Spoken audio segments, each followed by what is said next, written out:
The commissioners of the federal city are gentlemen of so much intelligence and respectability that I suppose I cannot do better than to repose myself on their wisdom in general.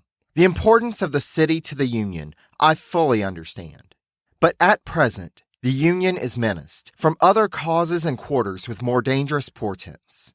The situation of the United States is uncommonly critical. I cannot conceive that such a visit can be of any consequence to the city. The commissioners must be my eyes. I should shudder at the thought of taking the direction out of their hands into my own. As early as July 1st, only a few short months after taking office, President Adams was already feeling under too much pressure from other affairs to turn his attention to the new federal capital taking shape on the shores of the Potomac River. And for the entirety of his presidency leading up to the year scheduled for moving the capital, the year 1800, Adams would leave affairs in the District of Columbia up to the commissioners appointed to lead the effort. What the capital would shape up to be then would be out of the hands of the president from Massachusetts. Welcome, dear listener, to the presidencies of the United States. I'm your host, Jerry Landry. It has been quite a while since we have gotten an update on what was happening in the construction of the federal capital. And as in the narrative, we're only a year away from the date set for the government's move from Philadelphia, I thought this would be a good time to check in on what was happening in Washington, D.C. Though the sitting president had proven unable to visit, his predecessor, George Washington, toured D.C. in the summer of 1797 and found that, quote, the president's house and one wing of the Capitol stood ready to receive their roofs, while an elegant bridge had been thrown across the Potomac. Though he was out of office, Washington would retain his role of advising on architectural features of buildings and where buildings for the executive departments should be constructed. He would also put his money where his mouth was and purchase lots in various sections of the city, including parcels close to the Capitol, where he had, quote, constructed a pair of attached 3-story brick houses in order to provide housing for congressmen. Despite Washington's efforts, the city was still struggling to come together. The commissioners found that they had to shift work teams around to start building the Treasury and State Department buildings in 1798 and would face a further headache that year when they learned that a congressional appropriations bill was being held up due to congressmen complaining about the salaries of those working on the federal city. Meanwhile, construction on the Capitol building was proceeding so slowly that the commissioners decided to fire the person in charge of its construction and replace him with James Hoban, the designer of the president's mansion. In an attempt to address one problem, the commissioners would find that they had created another, as Hoban's enemies would for months lodge one attack after another at him after his promotion to this new post. As the commissioners wrangled over the larger-scale problems, a visitor to the U.S. who we met back in episode 1.35, Polish nobleman Julian Niemcewicz, would, during his visit to see the Capitol, take notice of the men whose labor was actually constructing the buildings for the new government, including those not paid for their labor. As Niemcewicz wrote, quote, I've seen them in large numbers, and I was very glad that these poor unfortunates earned $8 to $10 per week. My joy was not long-lived. I'm told that they were not working for themselves. Their masters hire them out and retain all the money for themselves. What humanity! What a country of liberty! The labors in the District of Columbia were far from President Adams's mind in March 1799. Let's just go ahead and sum up what's happened in these past few months, shall we? The Kentucky and Virginia resolutions have been passed challenging the Alien and Sedition Acts in particular and federal authority in general. News had arrived about French setbacks in Europe and the Middle East. Le Sergeant had been defeated by the USS Constitution. Negotiations had concluded to allow U.S. trade with Saint-Domingue once more. Planning for the expanded army continued to be thwarted by Congress and the President. Tensions were increasing in eastern Pennsylvania between the federal assessors and local residents. Then, at the end of February, Adams had issued his bombshell announcement of the appointment of William Vans Murray as the new U.S. Minister to France, only to rescind it under intense pressure from Arch-Federalists, and instead replace the single nomination with that of a 3-man commission consisting of Murray, Chief Justice Oliver Ellsworth, and former Virginia Governor Patrick Henry. Does that about cover it? Why more people don't study the Adams presidency in depth, I'll never know, for there really is much to delve into in his years in office. Anyway, a few days into the month, Congress wrapped up its session and its members would start scattering from Philadelphia. Adams and his cabinet would still be in town when Marshal William Nichols arrived in Philadelphia on March 10th, 3 days after the showdown in Bethlehem, as discussed in episode 2.13, and reported back to U.S. District Judge Richard Peters that, quote, I am well satisfied that the laws of the United States cannot be executed by the officers of the government throughout the county of Northampton without military aid. The people are determined to resist. Peters, in turn, would pass the information on the next day to Secretary of State Timothy Pickering, who would then inform Adams. Adams, however, had already learned of the events in Bethlehem from the Gazette of the United States, which, by the by, despite its founder's demise in the yellow fever epidemic the year prior, was still being published by his son, John Fenno Jr.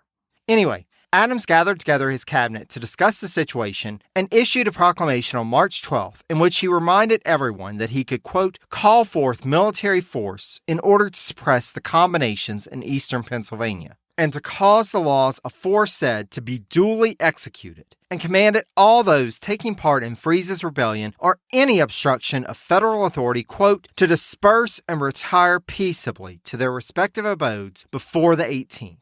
Adams then called on everyone else, quote, to exert their utmost endeavors to prevent and suppress such dangerous and unlawful proceedings. Unlike with the Whiskey Rebellion, however, as noted by historian Paul Douglas Newman, this proclamation was issued without first consulting with Pennsylvania Governor Thomas Mifflin.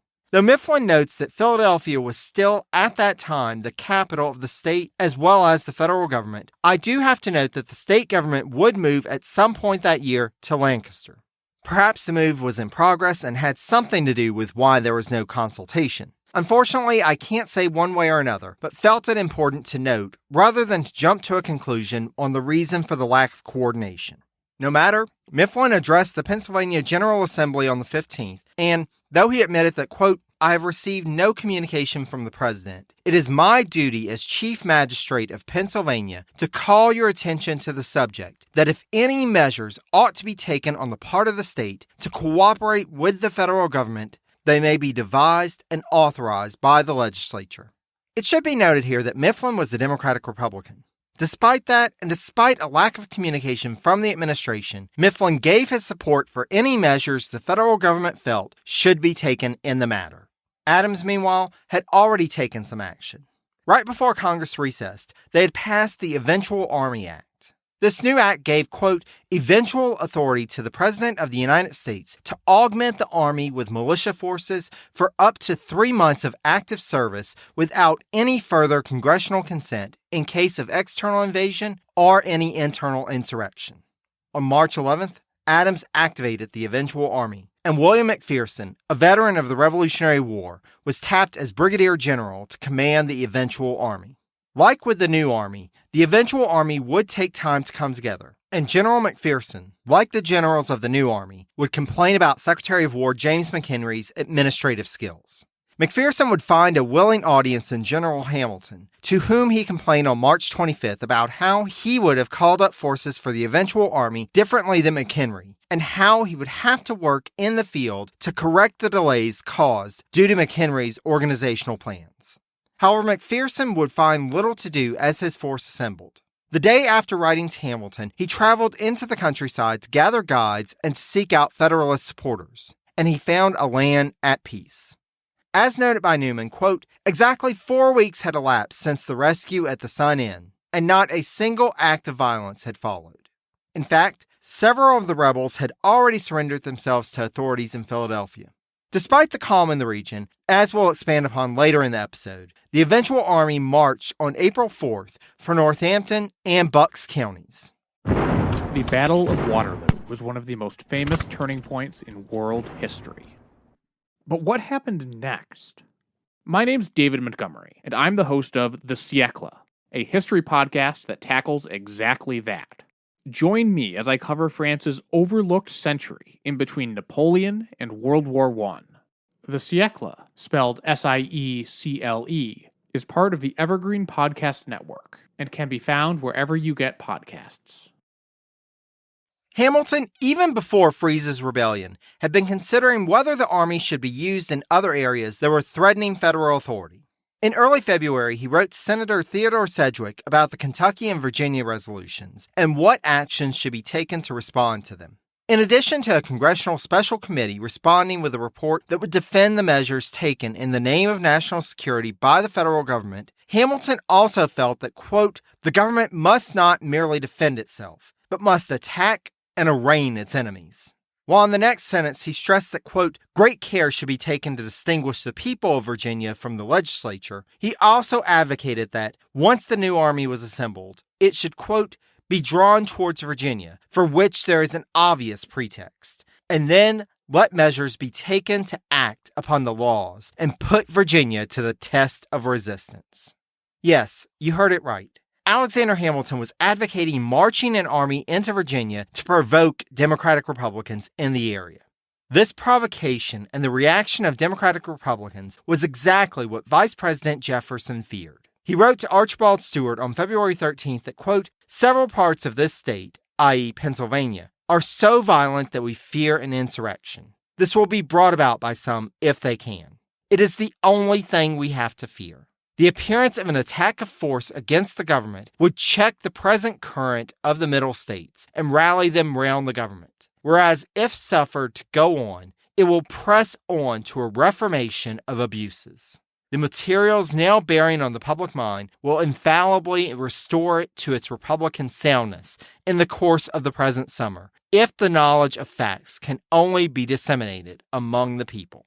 The next day, he wrote to Edmund Pendleton on the same subject and asserted that while the American people would not support an armed insurrection against its own government, quote, keep away all show of force, and they will bear down the evil propensities of the government by the constitutional means of election and petition. Jefferson saw the same thing that some Federalists were starting to see. Heavy-handed tactics would only turn the public tide away from the party in power. Yet now, there were military forces marching out from Philadelphia into the countryside.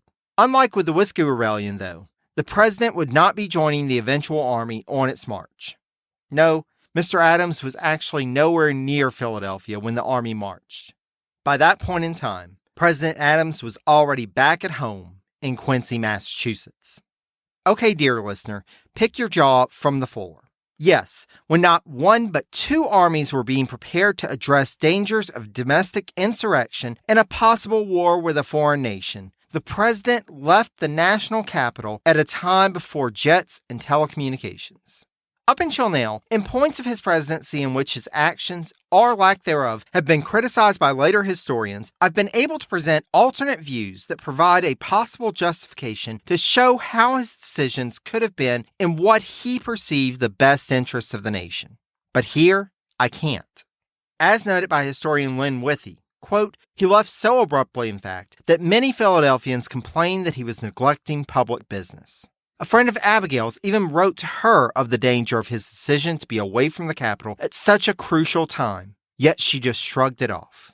In this decision, though Adams tried to justify it by noting the frequent and constant mail service between Quincy and Philadelphia, the fact of the matter was that he left for Quincy out of purely personal motivation, and that decision would cause the apparatus of government to slow down and hinder the administration's ability to respond to new situations.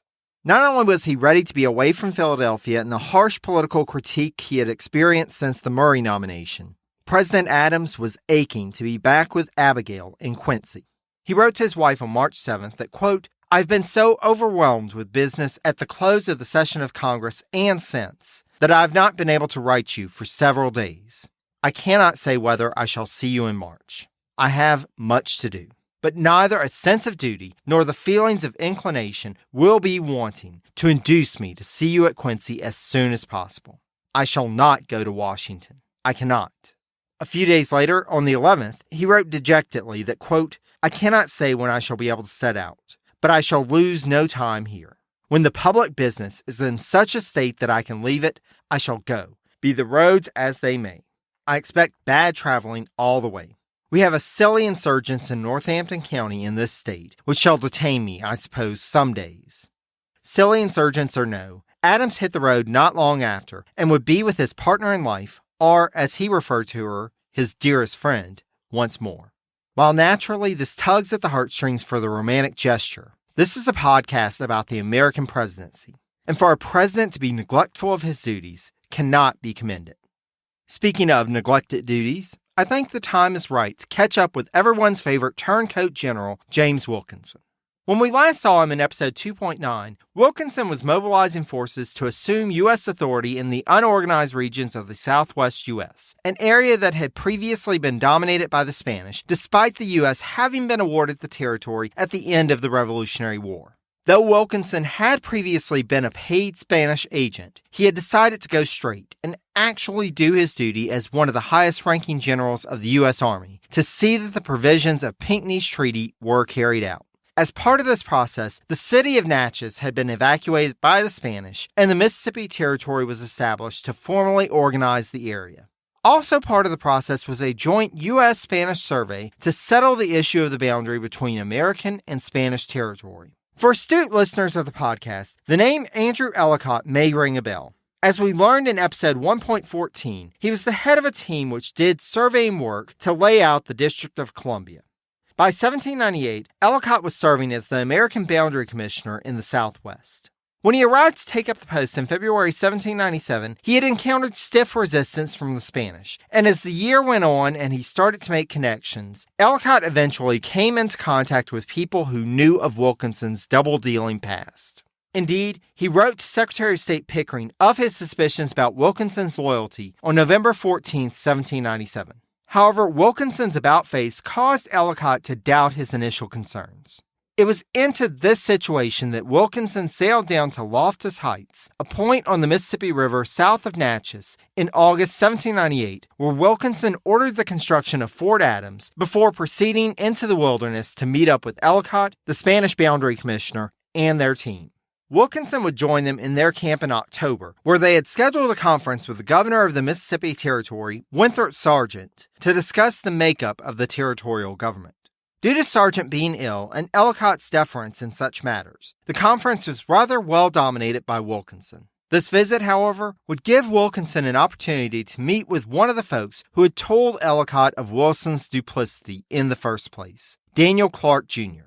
In their meeting, Clark tried to convince Wilkinson to sign off on a plan for the U.S. to preemptively seize New Orleans from the Spanish based on the rumors flying around that France was seeking to take back control of Louisiana, as discussed last episode. Wilkinson demurred in doing so due to the prevailing government policy against it, though asserting that he was personally in favor of the U.S. taking over New Orleans. Clark, already knowing of Wilkinson's Spanish connection, started to doubt Wilkinson's motives in not agreeing to the campaign. Government policy. Likely story from the Spanish agent. The conference eventually broke up, and Ellicott and the party continued on their survey. In early November, miraculously, and I say this in my most sarcastic voice ever, a letter from the Spanish governor of Louisiana, Manuel Galloso de Lemos, quote, fell into my, i.e. Ellicott's hands for a few hours. The letter was to another Spanish agent who happened to be another of the folks that had told Ellicott about Wilkinson's ties to the Spanish. Wilkinson biographer Andrew Linklater speculates that, quote, only Clark could have engineered the theft of the letter and its swift conveyance to Ellicott. In the letter, Galloso discusses Wilkinson's visit to Ellicott's camp and insinuates that Wilkinson had intended, quote, to obtain his papers during the visit. The papers in question being his correspondence and reports to the Spanish government. Galloso informs the agent that Wilkinson's papers, quote, are all safe and never will be made use of against him if he conducts himself with propriety. In fact, the originals are at the court. The copies only are here. The court, by the way, meant the Spanish capital, Madrid. When Ellicott read this, he felt that this was incontrovertible proof of Wilkinson's guilt, and he reported as such to Pickering. Again, though, it seems that Ellicott started to doubt his certitude, and thus wrote to Wilkinson on December 16th about the letter from Galloso, which he said, quote, your name is mentioned in a manner that astonished me. I dare not commit any part of it to paper, but if I should ever have the pleasure of another interview with you, I will communicate the substance of it under the injunction of secrecy. If the design of it has been to injure you, in my opinion, it has failed in its effect, for in the most material point, I am confident it is false. Oh, Ellicott, Ellicott, Ellicott. Poor, dear, sweet, trusting Ellicott. As soon as Wilkinson got this letter, he realized just what he had to do. Namely, he had to crush Ellicott like a bug, or at the very least, crush his reputation. Thus, Wilkinson and associates started a smear campaign against Ellicott, and since the surveyor was in the wilderness and removed from the public milieu, it would be some time before Ellicott would first learn about the attacks on his character, then actually be in a position to launch a defense. When he found out what was going on, though, and he made his way back to the more populated areas of the nation, Andrew Ellicott was intent on exposing Wilkinson for the traitor that he was. Meanwhile, back on the East Coast, Army mobilization continued along very slowly. Efforts weren't helped by the fact that by this point, the commanding general himself believed that it was a lost cause.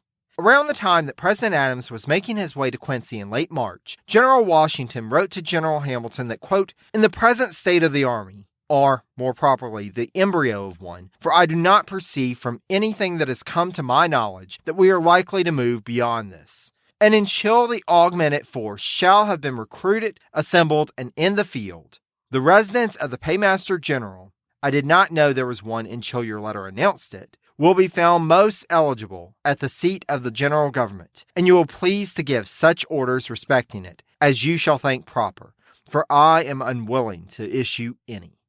Despite this, or possibly motivated to pursue a further expansion of his rule because of this, Hamilton persisted in throwing himself into all military matters.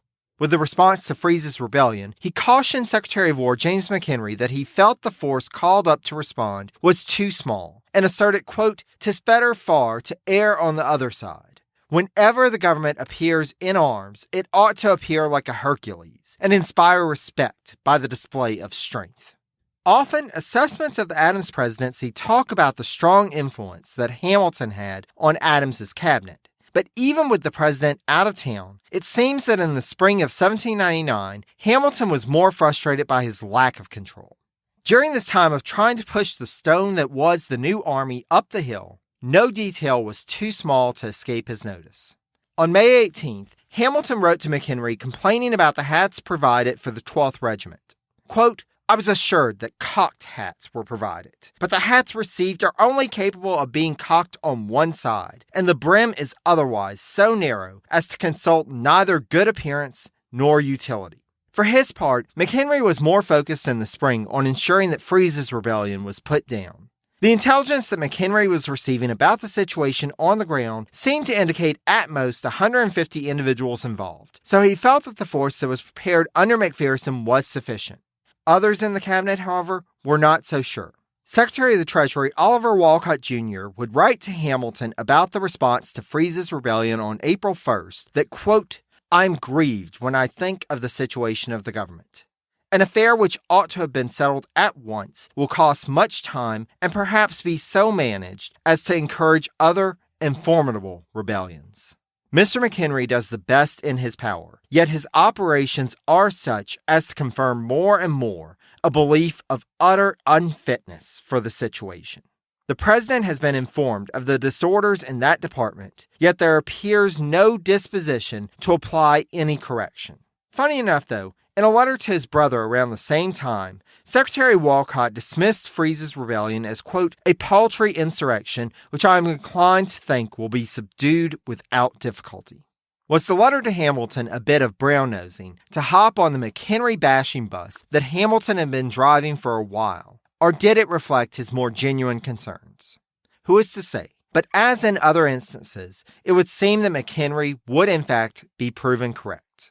Right after Adams issued his proclamation, a meeting with over 200 attendees was held on March 18th, with John Freese among those attending. And they ended the meeting with a call for area residents, quote, "to desist from opposing any public officer in the execution of his office, and enjoined upon the citizens to use their influence to prevent any opposition and to give due submission to the laws of the United States."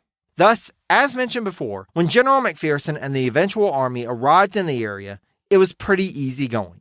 McPherson issued a statement warning citizens to not oppose the army in its work and proceeded to round up John Freese and bring him into custody. For a couple of weeks in April, McPherson's forces made their way through Northampton and Bucks counties, arresting those suspected of participating in Freese's rebellion and serving warrants. They encountered no resistance beyond attempts to evade the authorities. By April 23rd, seeing that it was pretty much all over, McPherson released the regular soldiers that had been placed under his command and marched the volunteers back to Philadelphia 2 days later.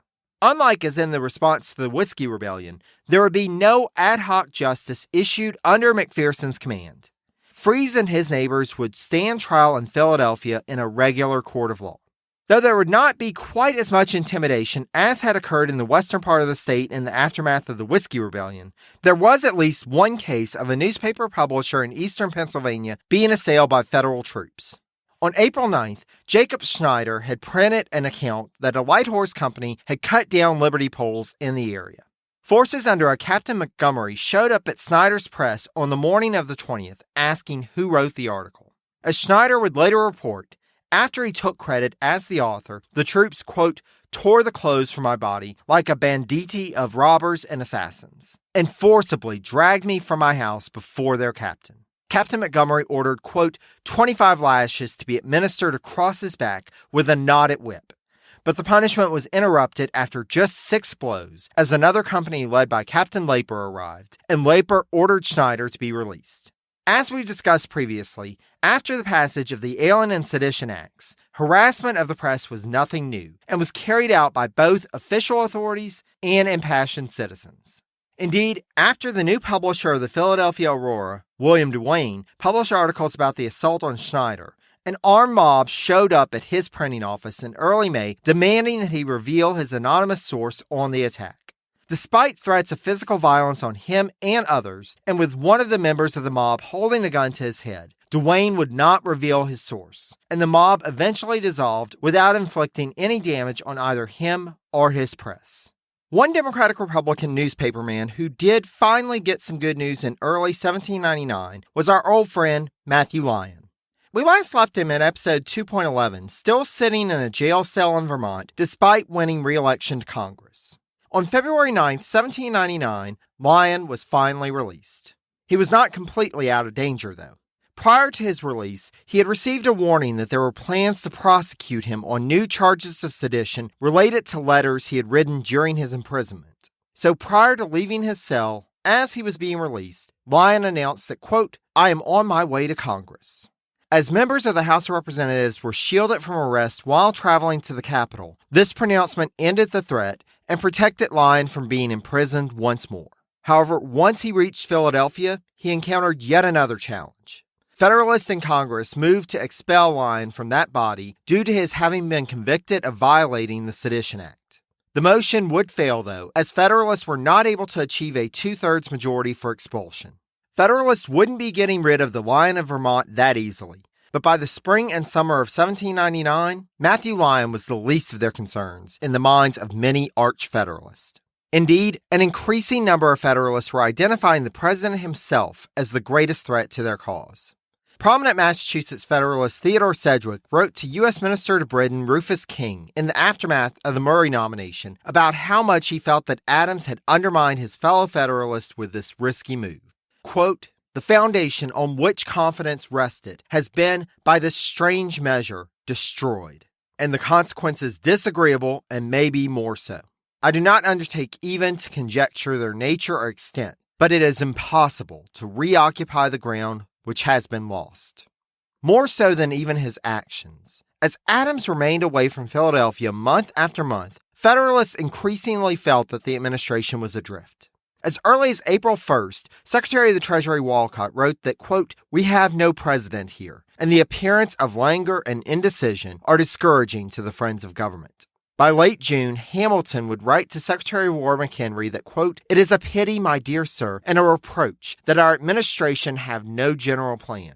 Certainly there ought to be one formed without delay. If the chief is too desultory, his ministers ought to be the more united and steady, and well settled in some reasonable system of measures. Adams, meanwhile, had much to reflect on in Quincy. Shortly after his arrival, he wrote to Attorney General Charles Lee, quote, the nomination of Murray has had one good effect at least. It has shown to every observing and thinking man the real strength or weakness of the Constitution and where one part of that weakness resides. It has also produced a display of the real spirit of the parties in this country and the objects they have in view. To me, it has laid open characters. Some of these will do well to study a little more maturely the spirit of their stations. But vanity has no limits. Arrogance shall be made to feel a curb. If anyone entertains the idea that because I am president of 3 votes only, I am in the power of a party, they shall find that I am no more so than the Constitution forces upon me. If combinations of senators, generals, and heads of departments shall be formed such as I cannot resist, and measures are demanded of me that I cannot adopt, my remedy is plain and certain. I will try my own strength at resistance first, however. By this point, Adams had been president for 2 years. Yet his mind still went back to the election where he won by only 3 electoral votes. Why? Well, I'm going to add my 2 cents in for what it's worth. From what we've seen of Mr. Adams thus far, he is staunchly independent. Thus, he's felt restrained by 2 yokes thus far in his presidency. His dependency on the support of the Federalists and his dependency on the legacy of George Washington.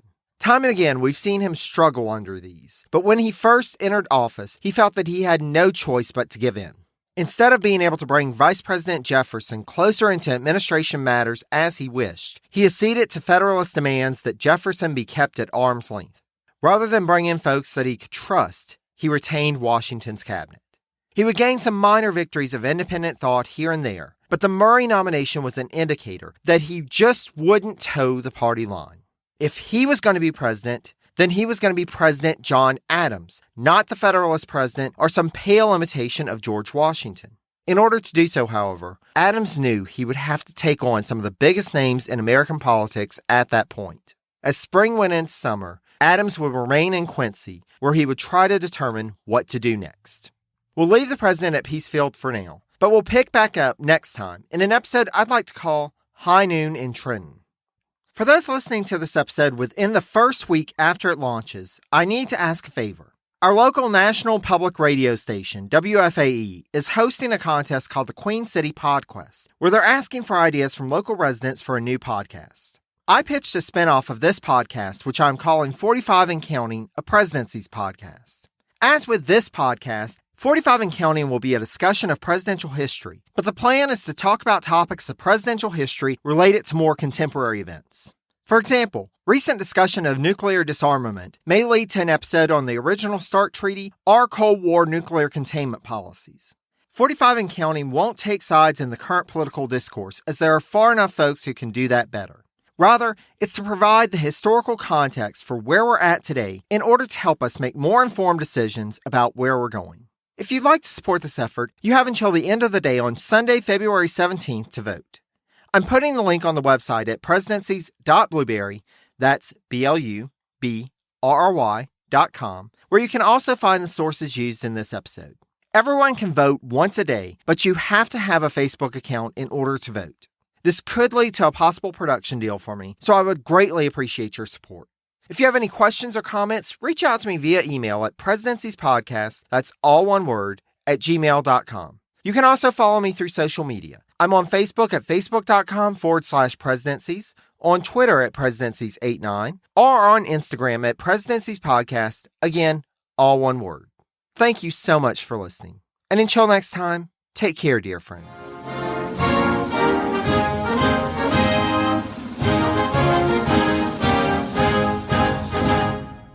Welcome to Anthology of Heroes, the podcast that explores the most pivotal moments of history through the eyes of those who lived it. In this podcast, we don't spend our time recounting facts and dates. Instead, we follow in the footsteps of national heroes, kings, or ordinary people who lived and breathed the moments that shaped our world. We're not hemmed in by eras, borders, or religions. Instead, we seek out the tales of those who defied the odds and fought passionately for their beliefs. Whether they're right or wrong is up to you to decide. From Vercingetorix's doomed rebellion against Rome, to Osceola's unshakable war against the USA, all the way up to the inspiring Sobibor concentration camp uprising in World War II, each episode is an immersive listening experience, blending music and sound effects to really draw you into the story. Our episodes go for about 45 minutes, making them perfect for your commute, and are crafted using a wealth of historical sources which I list on our website if you want to learn more. I'm the host, Elliot Gates, and I'm thrilled to have you joining me as we uncover history's hidden gems and illuminate the faded pages of our past. Look out for the Anthology of Heroes podcast on Spotify, Apple Music, or anywhere else you get your podcasts from.